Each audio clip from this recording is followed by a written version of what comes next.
This presentation will explore the life and contributions of Gordon Allport, a foundational figure in personality psychology. Allport was known for challenging prevailing theories of his time, arguing for a more complex and comprehensive understanding of personality that respects individual differences. We will examine how his unique background and philosophical approach led him to develop a theory that emphasizes both the uniqueness of the individual and the importance of moral and ethical values in psychology. In this presentation, we aim to provide a thorough overview of Gordon Allport's theories and contribution to psychology, particularly his development of trait theory and his opposition to reductionist views in personality psychology. We will cover his early life, education, key influences, and major contributions, concluding with an analysis of his enduring impact on modern psychology. Alport's ideas continue to be relevant, particularly his belief that human personality is too complex to be fully understood by any single theoretical approach. Gordon Willard Allport was born on November 11, 1897, in Montezuma, Indiana. As the youngest of four children, his father, John Allport, initially pursued various business ventures before transitioning to medicine, which led to the family home being converted to a makeshift hospital. This unique environment focused on cleanliness and discipline, likely influenced Allport's later emphasis on order and morality in personality development. In 1915, Allport began his studies at Harvard University, following his brother Floyd. Harvard provided a transformative intellectual environment, exposing Allport to diverse cultural and academic ideas that expanded his worldview. This period also marked his introduction to psychology, setting the foundation for his later career in personality theory. After completing his bachelor's degree, Alpert took a position in Turkey. This experience allowed him to explore his interest in teaching and education. During this time, he traveled to Vienna where he famously met Sigmund Freud. This encounter with Freud greatly influenced Alpert's perspective on personality. While Freud's psychoanalytic focus on the unconscious intrigued him, Alpert became more committed to developing a theory that highlighted conscious motives and individual uniqueness. By 1924, Alpert returned to Harvard, where he pioneered one of the first courses in personality psychology in the United States. This course reflected his distinctive approach, integrating philosophical ethics and scientific principles to study personality. Alpert's course is seen as a pivotal moment in establishing personality psychology as a formal area of study, underscoring his role in shaping the field. Now, at this point, we're going to dive into Gordon Allport's approach to understanding personality. Allport was a pioneering psychologist who believed that personality is much more than a simple collection of traits. It's a dynamic and integrated system that shapes how we think and behave. So, his approach actually revolves around answering the three interrelated questions. What is personality? What is the role of conscious motivation in personality theory? And what are the characteristics of a psychologically healthy person? First, what is personality? In the quest of defining terms, Allport was also painstaking and exhaustive as other psychologists in defining the term. After tracing the etymology of persona back in the day, he was able to spell out 49 definitions in theology, philosophy, law, sociology, and psychology. However, his 50th definition in 1937 made the cut for him.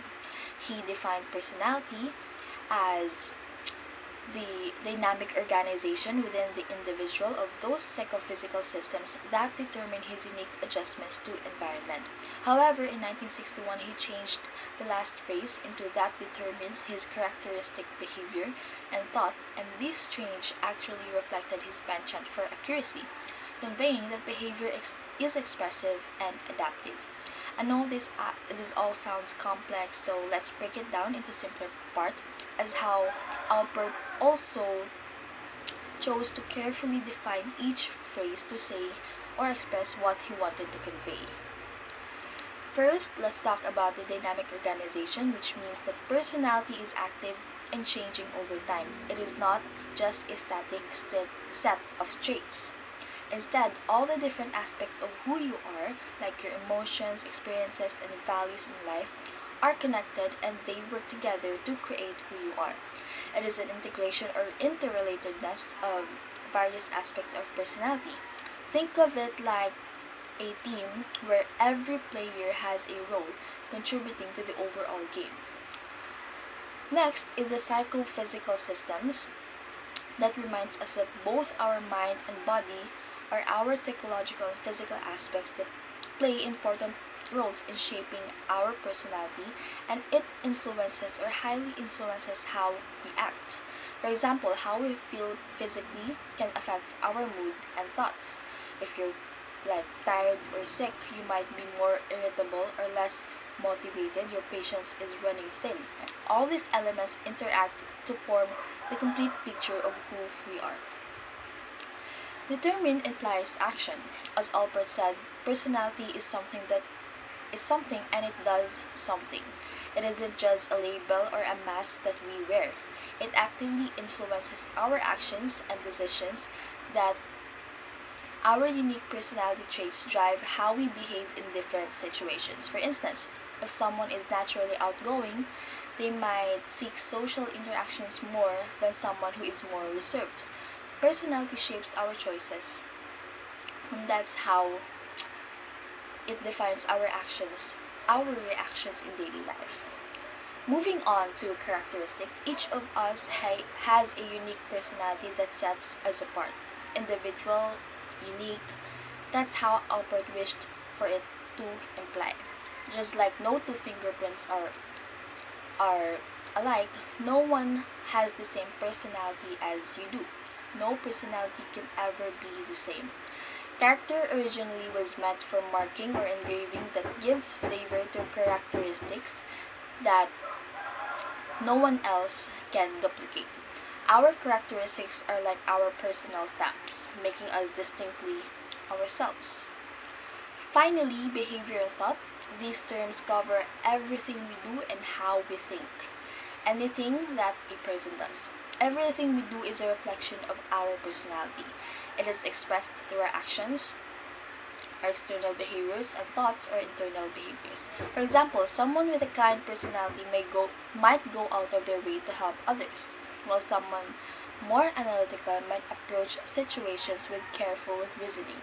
All of this shows how personality influences our daily lives, our interactions with other people, and how we come about with the decisions that we make. In summary, personality is both physical and psychological. It includes both overt behaviors and covert thoughts. It is not only something, but it does something. Personality is both substance and change, both product and process, both structure and growth.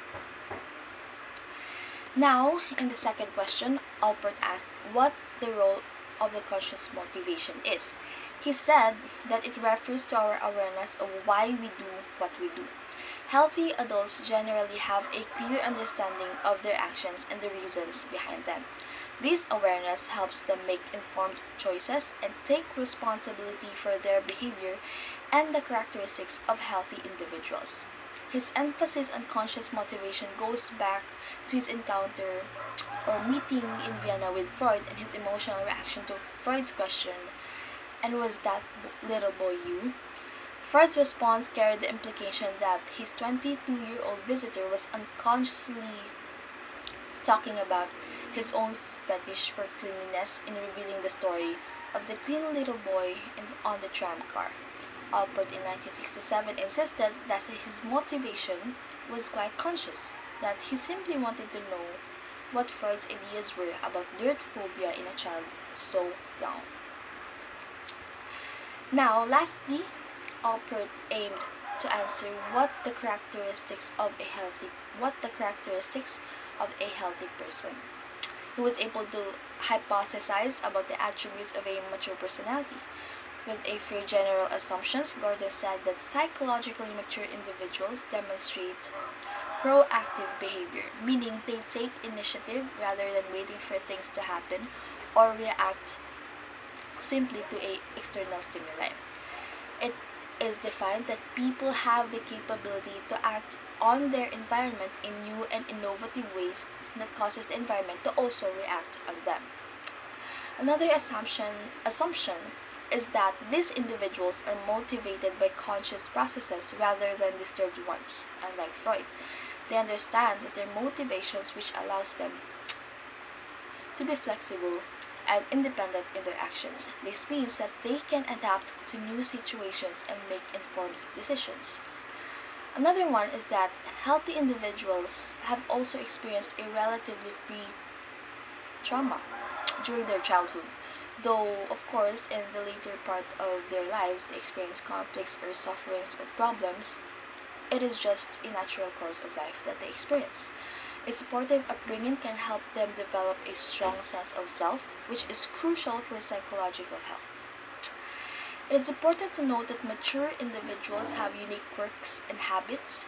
These idiosyncrasies are part of what makes each person special, showing that everyone has individual traits.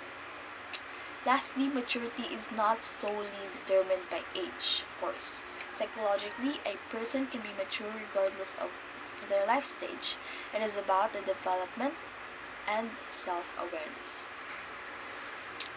So, what then are the more specific requirements a for determining a psychologically healthy person or the psychological health of a person? First is the extension of the sense of self. Mature individuals seek to participate in events outside of themselves.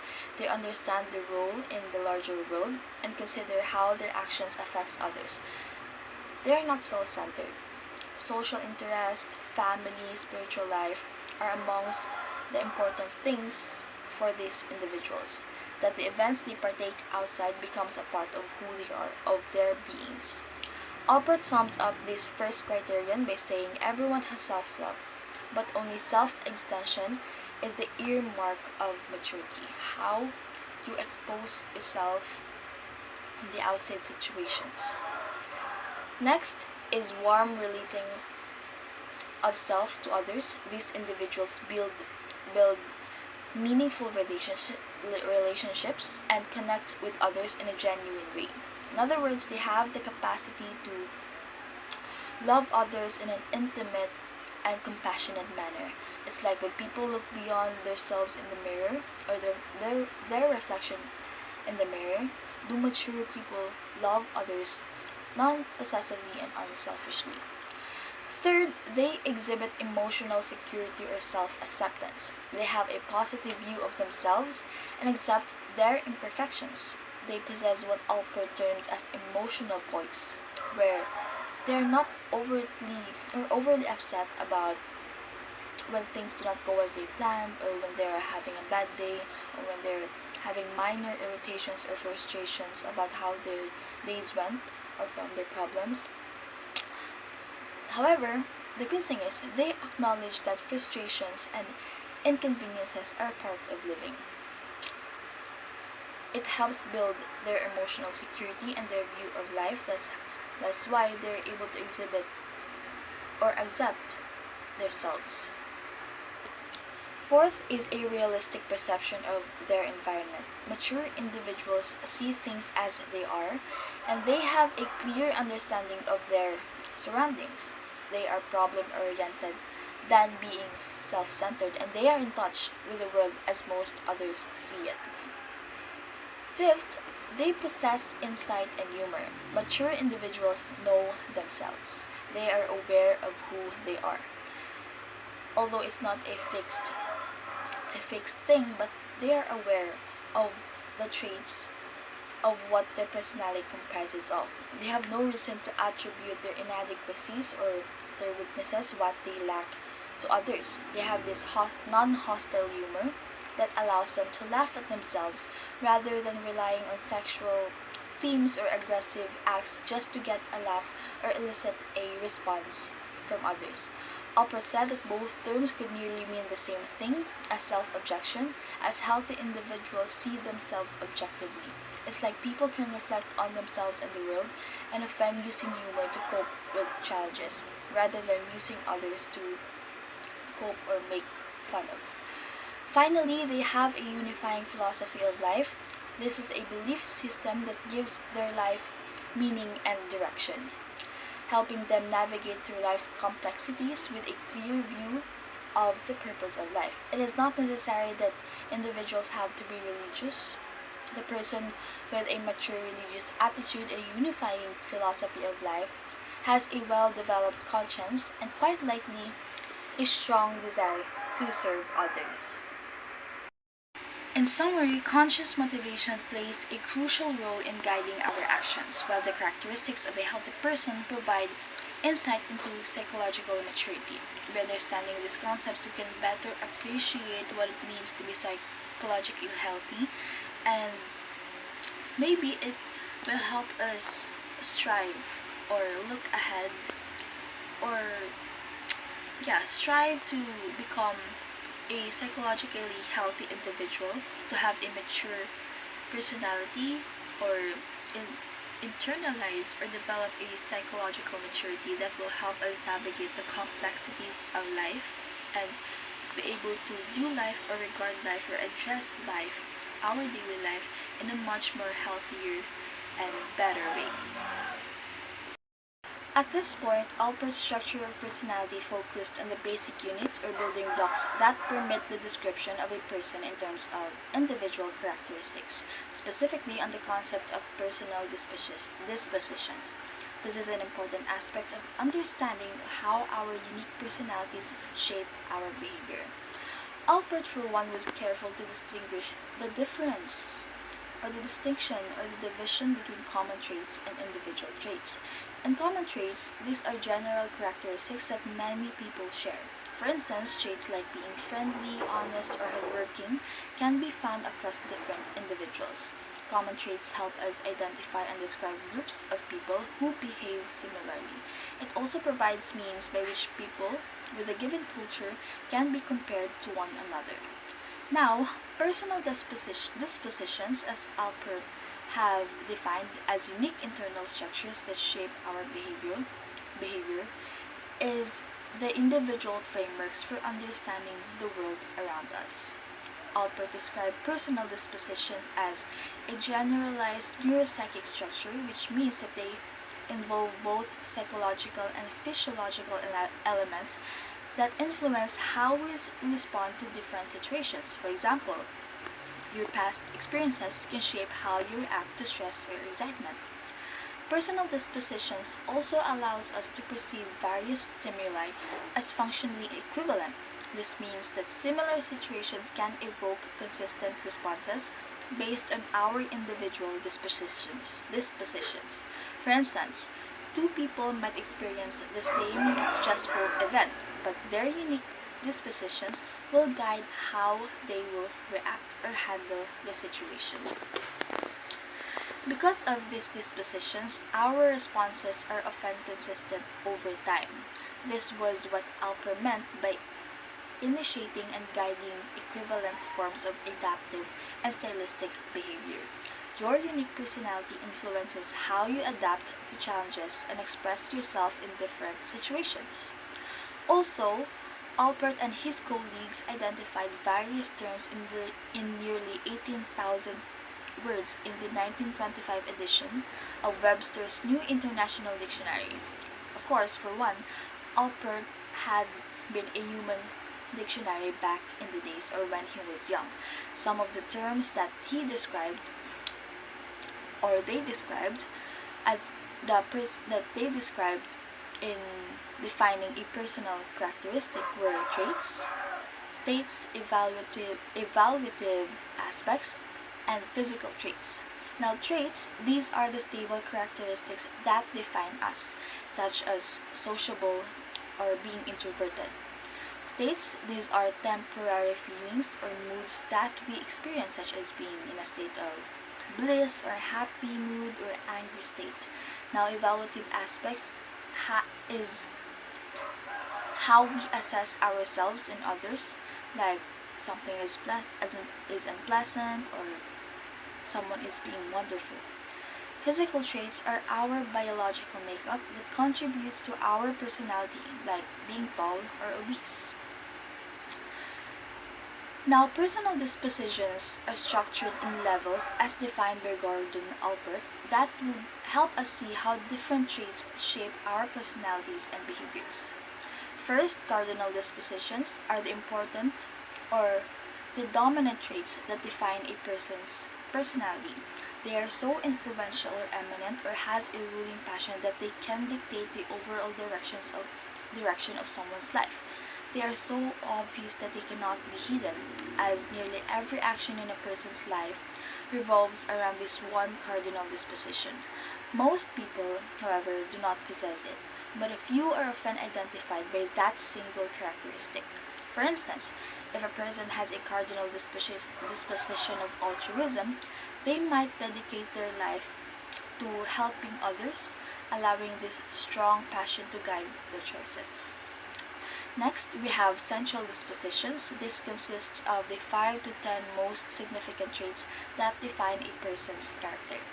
Alpert's descriptions would be those things one would mention in a carefully written letter of recommendation, a response that might make sense to someone like a professor who often writes such letters, like also friendliness that is something that is not pervasive but nonetheless generally influential and easy to identify. Now, secondary dispositions are those traits that are not central as cardinal or central dispositions, but they are regularly occurring and influencing specific behaviors. Those that are not quite obvious or as consistent as central traits. They are present under specific circumstances and include preferences and attitudes. Like, for instance, someone might consistently exhibit a secondary disposition of punctuality. While it is not a defining trait, it influences how they manage time and commitments. Alpert also categorized dispositions into motivational and stylistic types. Motivational dispositions are intensely felt and driven by basic needs. For example, someone with a strong need for achievement may work diligently to reach their own goals or personal goals.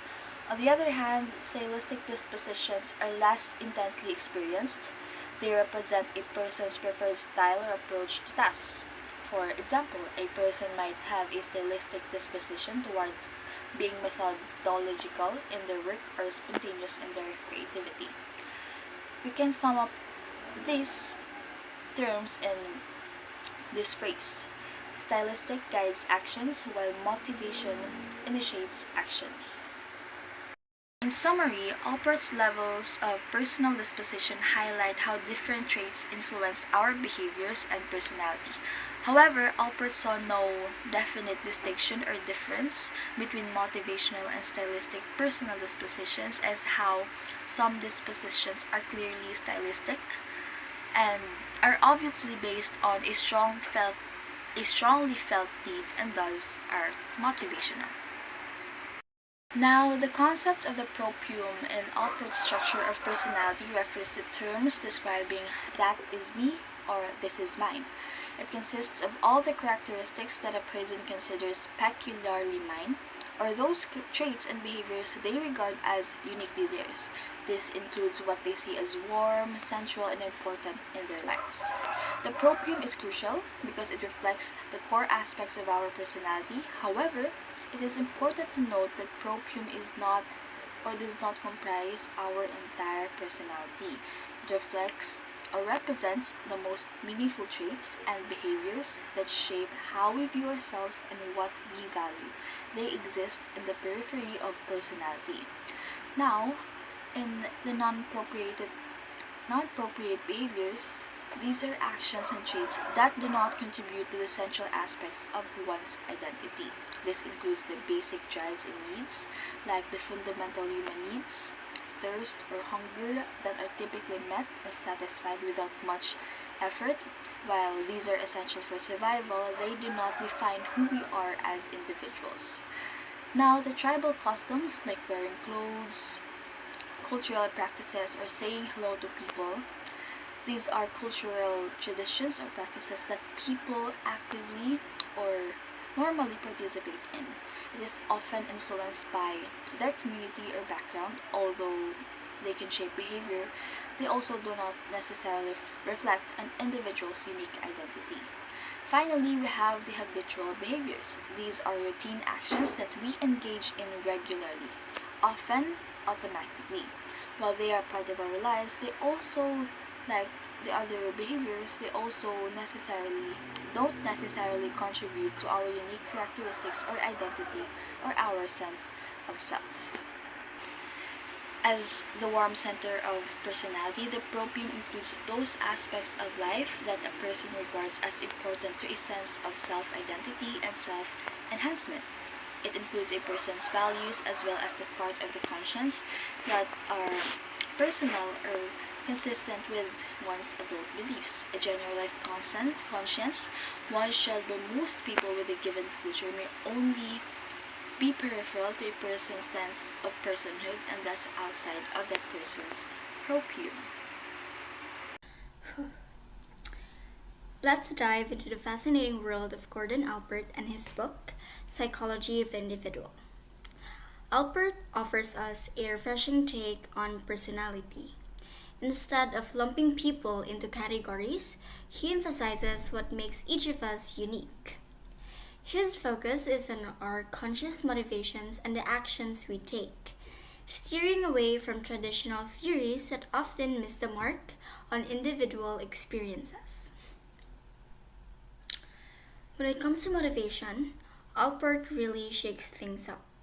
While older theories, like Freud's, delve into unconscious drives and reactive behaviors, Alpert brings in a new perspective.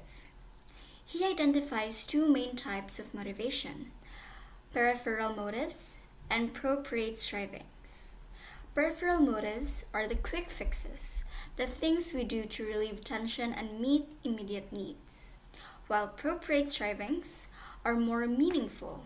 They're about personal growth, long term goals, and finding a sense of purpose in our lives.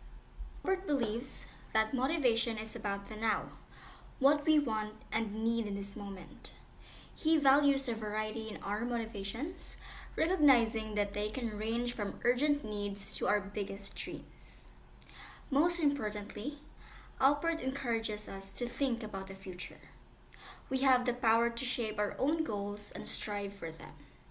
Alpert championed what he called a morphogenic approach, which means looking at the unique traits of each person.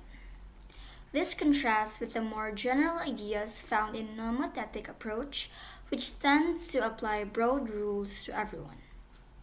To put his theories in practice, Alpert used real-life examples through case studies.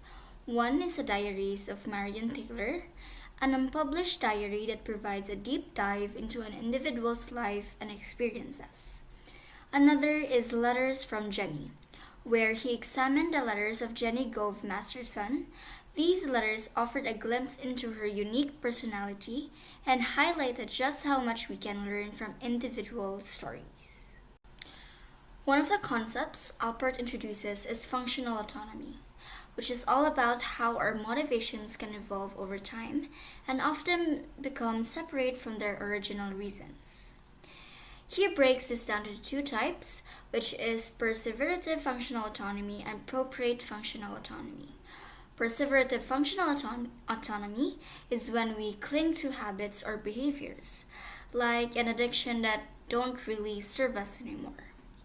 Appropriate functional autonomy refers to goals that become central to who we are, like someone who starts a job just to pay bills but ends up discovering a real passion in their work. Gordon Alpert's Psychology of the Individual emphasizes the unique, complex nature of each person's personality, focusing on personal traits and motivations. This perspective has become especially relevant in addressing today's issues surrounding identity, mental health, inclusion, and the appreciation of individual differences. Now, here's a closer look at how Alpert's theory applies to current events and modern-day challenges. First, we have here the relevance in mental health awareness and personalized care. Alpert's theory supports the current shift of mental health care towards a more personalized and patient-centered approach. Recognizing that each individual's experience of mental health differs, Treatment plans are now often tailored to unique needs, preferences, and personal histories. Now, this approach aligns with Alpert's idea of functional autonomy, where people's motivations become self-directed. Now, next, we have the application to social justice movements. Alpert's theory is relevant to social movements advocating for racial, gender, and LGBTQ plus equality. So these movements emphasize understanding and valuing individuals not solely based on group identities, but as unique people with diverse experiences and characteristics. Now, the Black Lives Matter movement, for instance, encourages the recognition of Black identities and experiences beyond stereotypes. So, Alpert's approach reminds us of the importance of seeing individuals as more than their racial identity, allowing for a fuller understanding of personal and cultural expressions within communities. Next, we have here the relevance in education and personalized learning. So today's educational approaches increasingly recognize that each student learns differently, emphasizing personalized learning paths that align with Alpert's focus on individual traits. Rather than expecting all students to respond to the same teaching style, educators now develop curricula that adapt to varied learning styles, interests, and strengths. For example, programs that use adaptive learning technologies, like personalized lesson plans, engage students based on their skill levels and personal interests, increasing engagement and fostering a sense of individuality. Alpert's ideas encourage educators to focus on students' unique capabilities, which helps create more inclusive and effective learning environments. Okay, so next we have here the diversity, equity, and inclusion initiatives in workplaces. Corporations are increasingly adopting diversity and inclusion initiatives, recognizing that a one-size-fits-all approach in the workplace doesn't meet all employees' needs. Alpert's belief in individual traits and personal dispositions resonates with the growing trend of providing employees with flexible working arrangements and employee support systems that cater to varied needs. And last but not the least, we have social media and self-expression. Social media has become a platform where people can express their unique personalities, share personal stories, and cultivate individual identities publicly. This widespread shift toward individual expression aligns closely with Alpert's belief in the importance of individuality and self-disclosure. Now, social media allows people to share traits, interests, and experiences, creating a more global understanding of personality diversity. Overall, Alpert's psychology of the individual theory emphasizes the importance of seeing and valuing people for their unique personalities.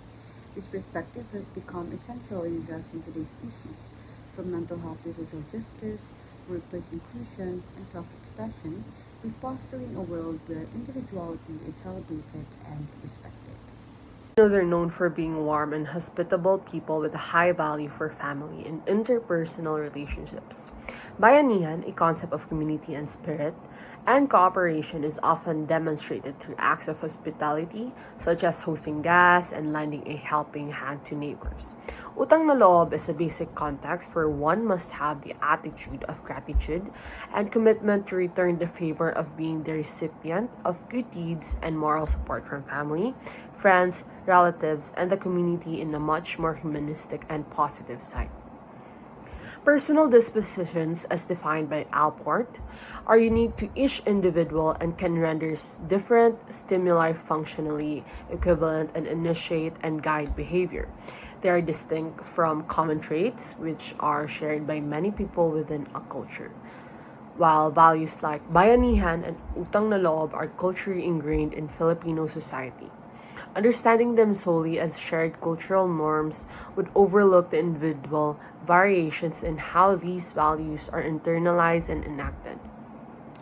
Applying Alport's theory to common Filipino behaviors such as bayanihan and utang na loob allows us to move beyond simply viewing these concepts as common traits and instead explore how they manifest as personal dispositions in individuals.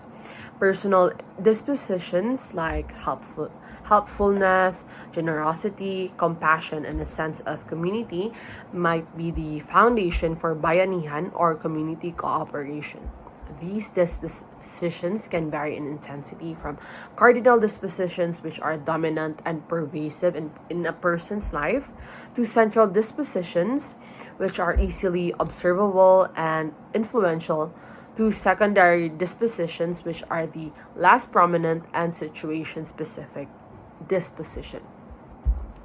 Similarly, utang na loob or debt of gratitude can be explained by personal dispositions like loyalty, respect of elders, a sense of obligation, and reciprocity, and sensitivity to social expectations. The intensity of these dispositions also varies. It is very important to note that the personal dispositions do not operate in isolation. Rather, they interact with other factors such as cultural norms and family upbringing and personal experiences.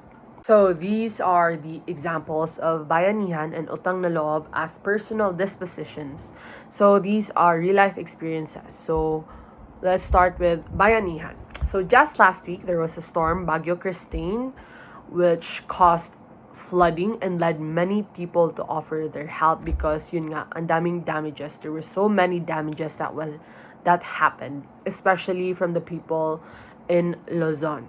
So one example was our former Vice President, Lenny Robredo, who was a person with helpfulness as a central disposition, immediately began going door to door, checking on neighbors, and offering assistance with evacuations or moving belongingness to higher ground. She did not wait to be asked, but instead proactively sought ways to contribute to the collective effort in dealing with the flood. This aligned with Alport's emphasis on proactive behavior and psychologically healthy individuals. So for utang na loob naman is, I know many students have scholarships or have someone supporting their expenses in school and have received significant financial support from a family member to pursue their education. They possess loyalty as a cardinal disposition. Their experiences of utang na loob might be profound and shape many of their life decisions. They may feel a strong obligation to prioritize their benefactors' needs even above their own, and might make career choices that allow them to financially support their family members in the future. This deep sense of indebtedness would be a driving force in their lives, reflecting the pervasiveness of a cardinal disposition. So moving on to the pros and cons. So these are the positive aspects of bayanihan. So firstly, we have strengthened communities. Bayanihan, which embodies the spirit of community cooperation, helps to strengthen community bonds by encouraging collaboration and mutual support in times of need. This can create a sense of belongingness and shared responsibility among community members. And then next is effective resource sharing. When community members work together to support each other, they can effectively pool resources and skills, which can help communities more efficiently overcome challenges. And then lastly is encourages proactive behavior. So bayanihan often involves individuals taking the initiative to help without having to be asked. This proactive behavior is highlighted in Alport's theory as a positive characteristic of psychologically healthy individuals. Then next is the negative aspects of bayanihan. So there is risk of exploitation. So where individuals might be exploit the community spirit and benefit from bayanihan without actively contributing, leading to an unequal distribution of effort. It's conceivable that individuals with certain secondary dispositions, less prominent, and situation-specific traits might be more inclined to take advantage of the generosity of others, especially if their sense of community responsibility is weak. So next is on focus on symptoms, not causes. So a reliance on bayanihan to solve recurring problems may prevent communities from addressing the root causes of those issues. While bayanihan may provide immediate relief, it may not necessarily lead to long-term solutions. And then next is limitations of impersonal settings. So The idea that bayanihan may be less effective in larger, more impersonal settings where strong interpersonal connections are not as prevalent. While Alpor's theory doesn't directly address this, it's worth noting that his concept of personal dispositions, emphasizing the uniqueness of individuals and the variations in how they express behaviors. So here are the pros and cons for utang na loob. So for the positive aspects, we have stronger relationships. So utang na loob can foster strong and lasting relationships within families and communities by instilling a deep sense of obligation to reciprocate acts of kindness.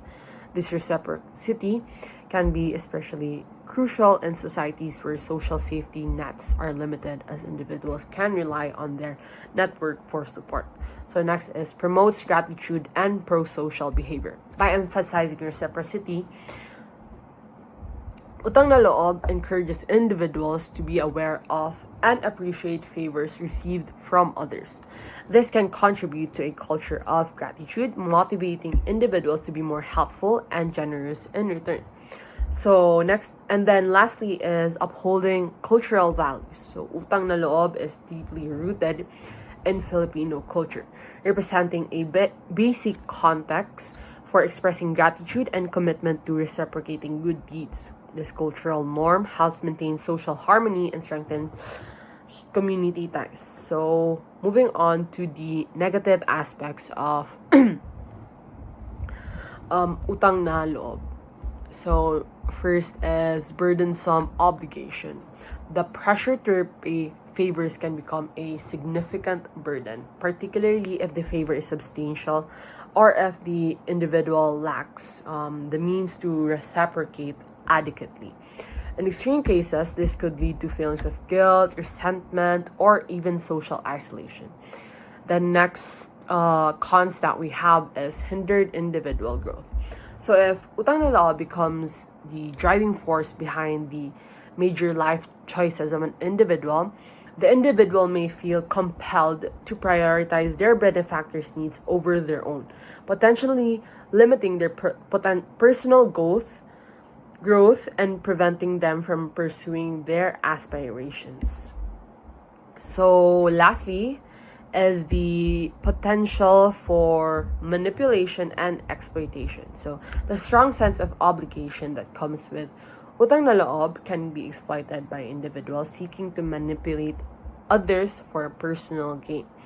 It is possible that individuals with certain personal dispositions, especially those less concerned with ethical considerations, might take advantage of this deeply ingrained sense of obligation.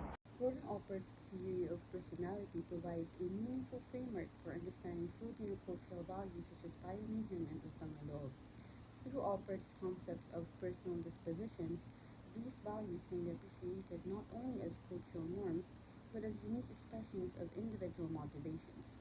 Bayanihan, with its focus on community support, is a central disposition of many Filipinos, fostering proactive behaviors that strengthen social bonds and provide collective resilience in times of need. Similarly, utang na loob reflects deep personal obligations and loyalty, demonstrating how individual motivations within a cultural context encourage pro-social behaviors and reinforce family and community ties. Alpert's emphasis on individual motivations highlights the balance between cultural expectations and personal growth. While bayanihan and utang na loob offer benefits such as community cohesion and gratitude, they can also impose constraints on individual aspirations if taken to an extreme. For instance, utang na loob may compel individuals to make career or life decisions driven by obligations to benefactors, potentially limiting personal development. In a broader sense, Alpert's framework encourages viewing these values as more than just collective norms. They are also personal motivations that vary in intensity and impact, ultimately enriching Philippine identity and fostering individual well-being within a supportive cultural context.